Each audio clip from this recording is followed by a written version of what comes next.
Here is a very interesting question, albeit one that may have very simple and obvious answers. Why did Native American cultures never cover composite bows in birch bark? Birch bark is extremely pliable and resistant to moisture, and as such, it can be very useful for waterproofing and protecting complex and expensive composite bows against the elements. This was a very common practice in parts of both Asia and Europe. Examples can be found among Siberians, the Scandinavian Sami, the Manchu, and there are even composite bows from ancient Egypt that were wrapped in imported bark.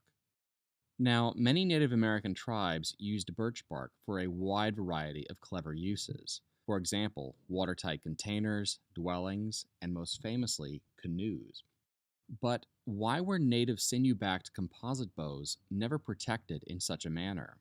I suspect the answer is partly because the right kind of birch trees did not grow in most of the areas traditionally associated with the use of short, sinew-backed bows. But seeing as how the material could quite reasonably have been obtained through trade networks, the total absence of birch bark wrapping probably boils down to the simple fact that it was just not necessary. The native designs were rather different in construction from the three-part Old World composite bows.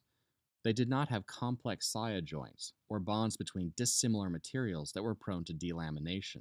They were relatively simpler, composed of just wood and sinew, or horn and sinew, and as such they were naturally more resistant to the elements. And when not in use, they could be protected easily enough with a dual-purpose arrow quiver and bow case, which was very common in the Plains region.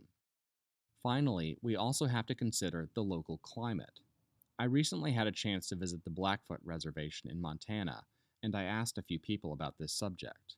They indicated that although their environment was by no means a desert, it was, on average, surprisingly dry, so the absence of birch bark wrapping on bows really came as no surprise to them. It just was not needed.